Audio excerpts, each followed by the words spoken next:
Dear students, चलिए करते हैं worksheet number 8 for class 8 science. ये है आपकी 21 अक्टूबर की वर्कशीट। तो चलिए स्टार्ट करते हैं आज की एक और इंटरेस्टिंग सी वर्कशीट, और जिसमें कि हमारा ये चैप्टर भी कंप्लीट होने वाला है, जिसका नाम है माइक्रो ऑर्गेनिजम्स या सूक्ष्म जीव। दोनों मीडियम्स को साथ लेकर चलते हैं ताकि आपको और अच्छे से समझ आए। अगर आपको इस वीडियो में कोई प्रॉब्लम आती है तो मुझे कमेंट कर सकते हैं। एक और चीज़ है जो मैं आपको बता देती हूँ बेटा। आप क्या कर सकते हैं, अपने यूट्यूब के जो स्क्रीन पर आपको राइट साइड में ऊपर की तरफ आपको 3 डॉट्स नज़र आ रहे होंगे, उन पर आप क्लिक कीजिए और क्वालिटी को आप वहाँ से इंक्रीज़ कर लीजिए। ऑटो से आप उसे हटा दीजिए और आप उसमें क्या कर सकते हैं, अपनी क्वालिटी जो वीडियो की क्वालिटी है उसको इंक्रीज़ कर सकते हैं 240, 360, 480 तक। तो आपको ये वीडियो बिल्कुल क्लियर नज़र आएगी। तो चलिए स्टार्ट करते हैं आज की एक बहुत इंपॉर्टेंट वर्कशीट, और जो कि हमारे डेली लाइफ से भी रिलेटेड है और हमारे सिलेबस से भी बहुत इंपॉर्टेंट है। स्टार्ट करते हैं। Children, what do you do if you feel like eating mangoes during winter season और if you feel eating strawberries during summer season.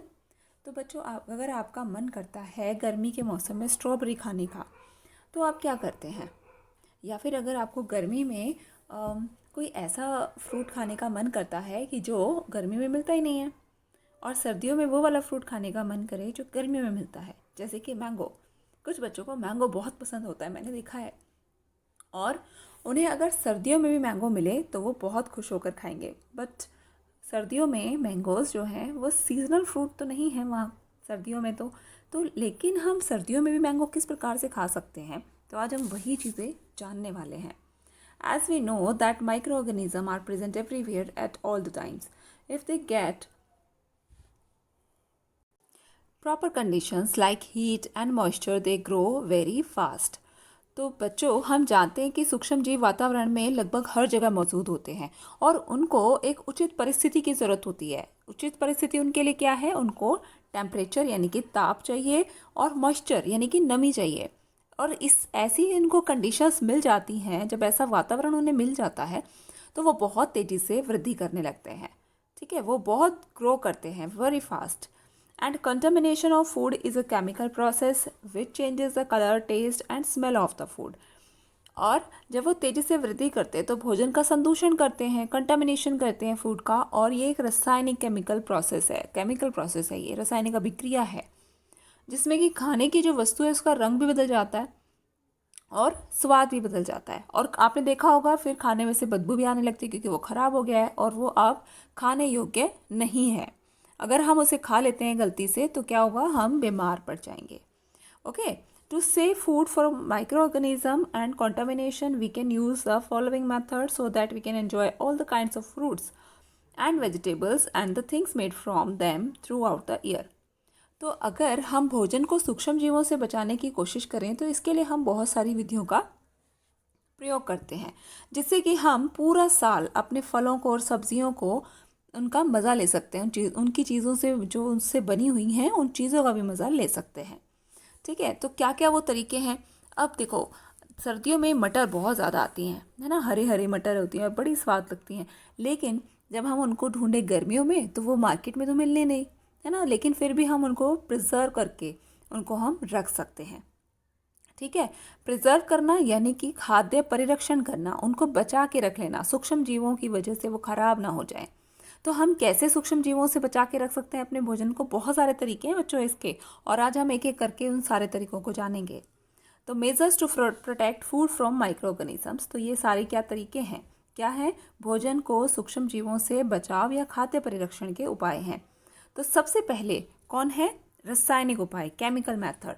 Chemical method में हम क्या करते हैं? ऑफ कोर्स, जैसे कि इसके नाम से पता चल रहा है, हम इसके अंदर केमिकल यानी कि रसायनों का प्रयोग करने वाले हैं। ठीक है, तो देखो, some chemicals like sodium benzoate and sodium metabisulphite are used to check the growth of microorganisms. जीवों और सूक्ष्म जीवों से बचाने के लिए कुछ रसायन मिलाए जा सकते हैं, जैसे कि सोडियम बेंजोएट और सोडियम मेटाबाइसल्फाइड, और इन्हीं को हम क्या कहते हैं? परिरक्षक। ठीक है, तो ऐसे रसायन या ऐसे केमिकल्स जिनको हम अपने भोजन में मिला देते हैं, किस लिए मिला देते हैं? सूक्ष्म जीवों से यानी कि माइक्रो ऑर्गेनिज्म से हमारे फूड को बचाने के लिए। तो ऐसे रसायन या ऐसे केमिकल्स क्या कहलाते हैं?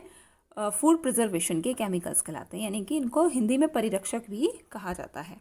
ठीक है, फूड प्रिजर्वेटिव्स, इसके लिए ये वर्ड यूज़ किया जाता है। इंग्लिश में यहाँ दिया नहीं हुआ, तो परिरक्षक जो होते हैं उनको प्रिजर्वेटिव कहा जाता है। आपने देखा होगा कि आपके घर में जो भी कुछ बाहर के पैक्ड फूड आते हैं उनका हमें कम प्रयोग करना चाहिए वैसे, लेकिन उनको पैक किया गया है और काफ़ी टाइम पहले उनको पैक किया गया है, और वो कोई सूक्ष्म जीव उन्हें और ख़राब ना करे, इसके लिए उसके अंदर कुछ केमिकल्स मिलाए जाते हैं। तो आप देखना, अक्सर उन पैकेट्स पर आप इनके नाम पाओगे, सोडियम बेंजोएट या सोडियम पेंटाबाइसल्फाइड। तो इन दोनों नामों को आप याद कर लीजिए। ठीक है, तो इनको ढूंढने की कोशिश कीजिए, और अगर आपको ये नाम कहीं पर मिलते हैं तो मुझे कमेंट बॉक्स में ज़रूर बताना कि आपने किस रैपर पर, किस भोजन के रैपर पर इन दोनों नामों को या इनमें से किसी एक नाम को पढ़ा है, या कोई और प्रिजर्वेटिव या परिरक्षक उसके अंदर यूज़ किया गया है तो उसका भी नाम मुझे ज़रूर बताइएगा। आगे बढ़ते हैं। Preservation by common salt. Common salt जो होता है हमारे घर में जो यूज़ किया जाता है ना, नमक, उससे भी देखो हम चीज़ों को बचा सकते हैं।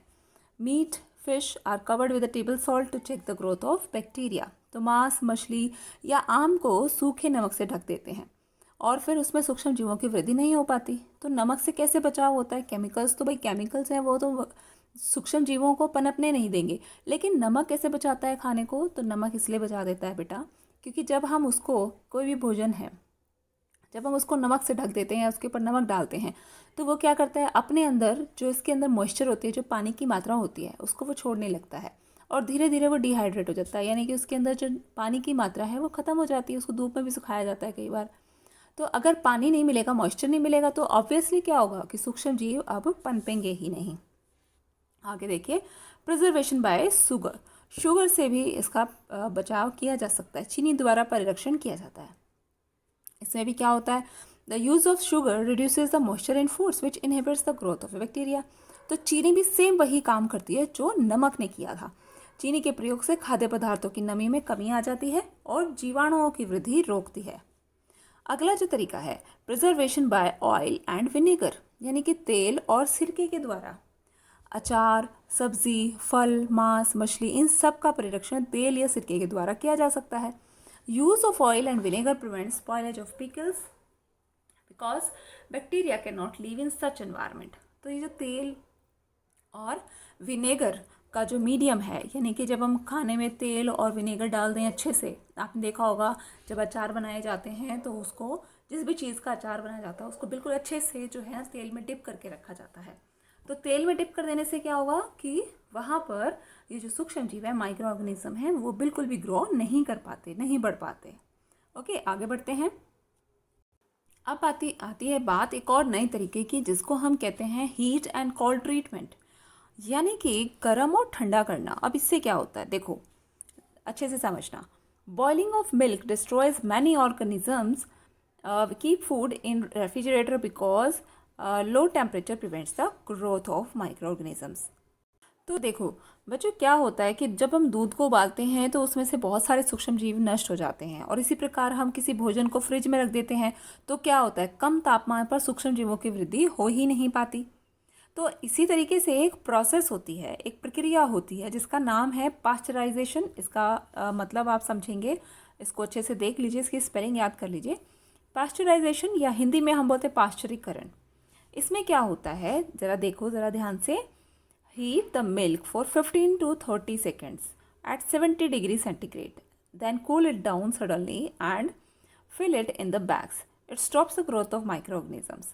क्या होता है कि हमें इसमें दूध को 70 डिग्री सेंटीग्रेड पर 15 से 30 सेकंड के लिए एकदम तेज़ गर्म कर देना है, और फिर उसको एकाएक ठंडा भी कर देना है। तुरंत उसको ठंडा करने के लिए रख देना है, फ्रिज में रख देना है, उसको एकदम कूल करके फिर थैलियों में भर लिया जाता है। और ऐसा करने से क्या होता है, सूक्ष्म जीवों की वृद्धि रुक जाती है, और इस प्रक्रिया को हम क्या कहते हैं, पाश्चरीकरण कहते हैं या पाश्चराइजेशन कहते हैं। सबसे पहले इस प्रक्रिया की जानकारी किसने दी थी? वो थे हमारे साइंटिस्ट लुईस पाश्चर। ठीक है, लुई पाश्चर उनका नाम था, और ये वैज्ञानिक थे। इन्होंने पाश्चरीकरण की ये प्रक्रिया हमें बताई थी कि अगर पाश्चरीकृत किया हुआ दूध हम इस्तेमाल करते हैं, पाश्चराइज्ड मिल्क अगर हम यूज़ करते हैं, तो वो क्या हो जाता है, उसमें से हम उसको ज़्यादा समय तक यूज़ कर सकते हैं, उस दूध को लंबे समय तक वो बच सकता है सूक्ष्म जीवों से।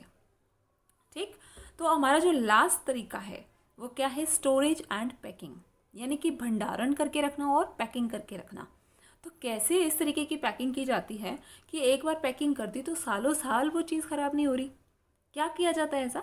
तो देखो, nuts and vegetables are kept in an all right in a airtight sealed packet which protects them against microorganisms। तो कुछ मेवे होते हैं या कुछ सब्जियां होती हैं जिनको वायुरोधी सील से पैकेट में बंद कर दिया जाता है। इससे क्या होता है, सूक्ष्म जीव वहाँ पर पनपते नहीं। अब अगर उनको एयर नहीं मिलेगी तो वो सांस कैसे लेंगे, और वो सांस नहीं लेंगे तो वो बढ़ेंगे भी नहीं।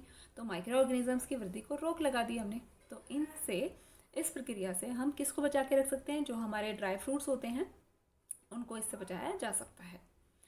तो देखिए क्वेश्चंस पे आ जाते हैं अब हम। सबसे पहला क्वेश्चन है बेटा, name any two chemical preservatives. Hindi में दिया है कि इन्हीं दो रासायनिक परिरक्षकों के नाम बताने हैं। तो अभी जो मैंने बोला था ना आपको कि इन दोनों के नाम याद कर लीजिए और मुझे बताना भी है आपको कि आपने ये किस रैपर पर या किस भोज्य पदार्थ पर आपने इनका नाम देखा है। तो दो परिरक्षकों के नाम क्या हैं? एक तो है सोडियम बेंजोएट और दूसरा है सोडियम मेटा बाइसल्फाइड। तो आपके फर्स्ट क्वेश्चन का आंसर यहाँ पे आपको नज़र आ जाएगा। ओके, और हिंदी में भी आप इसकी स्पेलिंग को यहाँ से लिखेंगे, sodium benzoate and sodium metabisulphide, इनके याद कर लीजिए। ओके, आगे बढ़ते हैं। Question number 2, describe any 4 methods of food preservation. खाद्य परिरक्षण के कोई 4 तरीके जो आपको पसंद हो, या उन तरीकों को अपनाकर जो चीज़ें बनती हैं ना, सपोज आपको अचार पसंद है तो आप वो वाली लिख दीजिए। तो इन्हीं में से जो हमने कितने तरीके किए हैं इसमें से देखिए 1 2 3 4 5 6, तो हमने 6 तरीके आज पढ़े हैं। इन 6 में से कोई भी 4 आपको लिखने हैं। ठीक है, तो आप इस क्वेश्चन को, क्वेश्चन नंबर 2 को यहाँ से लिख सकते हैं। Okay, third question, third, why is more oil and salt added to the pickle. यानी कि अचार में अधिक तेल और नमक क्यों डाला जाता है? तो नमक इसलिए डाला जाता है ताकि उसका परिरक्षण किया जा सके। तेल और नमक को इसलिए डाला जाता है ताकि जो अचार में हमने सब्जियां यूज़ की हैं उनको हम क्या कर सकें, प्रिजर्व कर सकें। To preserve the vegetables we use oil and salt in the pickles. ठीक, तो ये आंसर आप लिखेंगे। Question number 4, name any 4 things made from mango that we can preserve.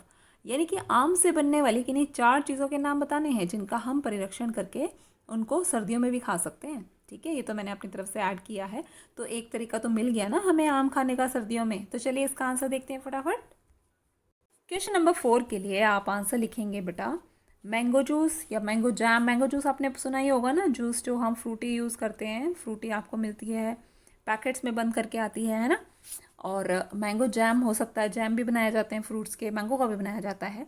Mango pickles यानी कि अचार तो बनाया ही जाता है आम का। और आम पापड़ बड़ी टेस्टी लगता है, ये आम पापड़ आप इसमें यूज़ कर सकते हैं। और आइसक्रीम, आइसक्रीम की वजह से भी हम क्या कर रहे हैं, मैंगो को फ्रीज कर रहे हैं, एकदम टेस्ट ठंडा कर रहे हैं, और उससे भी हम आम को कुछ दिनों के लिए तो प्रिजर्व कर ही सकते हैं। ठीक है, तो ये हो गया आपका 4th का आंसर। और आपकी आज की वर्कशीट जो कि बहुत इंपॉर्टेंट है, इसको अच्छे से करिएगा और अपने दोस्तों के साथ इस वीडियो को ज़रूर शेयर करना। अगर आपको अच्छी लगती है वीडियो तो ज़रूर लाइक करना, मुझे कमेंट करके बताना, और जो मैंने क्वेश्चन पूछा है उसका भी आंसर मुझे कमेंट बॉक्स में दीजिएगा। तो चलिए बच्चों, मिलते हैं आपसे नेक्स्ट वर्कशीट की वीडियो में। Thanks for watching.